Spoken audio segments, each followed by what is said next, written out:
In this video, we're going to be talking about marker training and how we're going to condition these markers to be meaningful for your dogs. So our dogs don't speak English. They don't understand long sentences or English like we do. So we need to teach our dogs that specific words, individual words, are meaningful for them. That's what markers are. If you're familiar with clicker training, if you've seen videos where trainers click something, give dogs treats, that's a form of a marker. But here at Ivy League, we use verbal markers. And so this is going to be how we communicate to our dog that we like what they're doing, we do not like what they're doing, or they're free to do something else. So as we expand your dog's learning, think of every obedience command as a marker. But our baseline, hot and cold, is going to be yes, no, and break. Those are the first three markers that we're going to be teaching your dogs today. Most dogs have heard some form of a no or some form of a connection, whether it's or hey, don't do that. There is some form of a correction that we've given our dogs. Now, looking back critically, I want you to assess for yourself, was it effective? Did your dog actually understand that it was a negative marker? And the way that we'd be able to tell if they understood it is that marker should diminish the behavior. So if they're pawing at the door and we say no, it should stop them in their tracks. If they're heading out towards traffic and we say no, it should hold them back. If they're going for food and we say no, it should stop them for continuing that activity. More likely than not, our corrections that we were using with the dogs was not effective. So now we're going to teach our dogs that no isn't effective, stop what you're doing, don't continue that behavior through our verbal tones, our body language and our body pressure, and then through our equipment like leashes, collars, and leash pressure.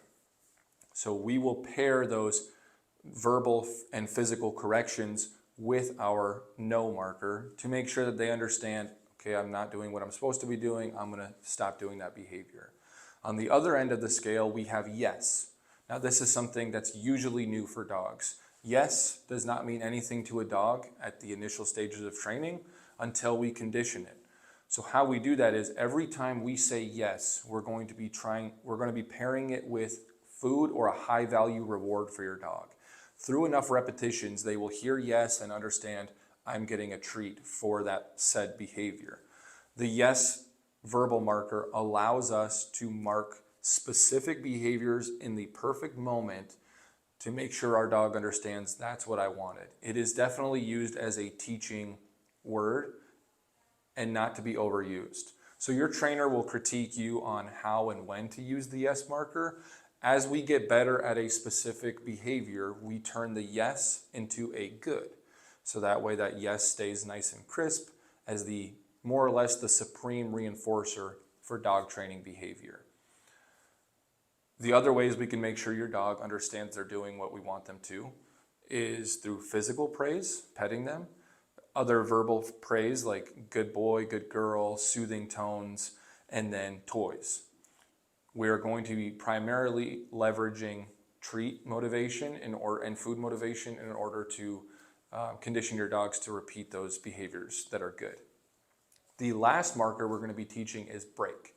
When we say break, that will be your dog's release command. It is a release command from whatever obedience position they're in. It will be a mental recess break as we advance through training. It can mean they can go out of thresholds, into the vehicle, out of the vehicle. It will be more or less their overarching release command from whatever job or task we had them doing previously. With the yes, no, and break, consistent application is key as we move through this.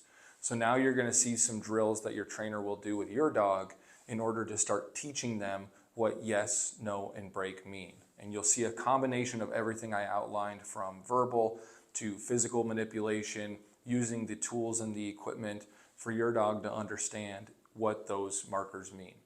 As you start to meet up with the trainers and do your in-person training, they will critique how you use them, when you use them, and your timing with the markers themselves.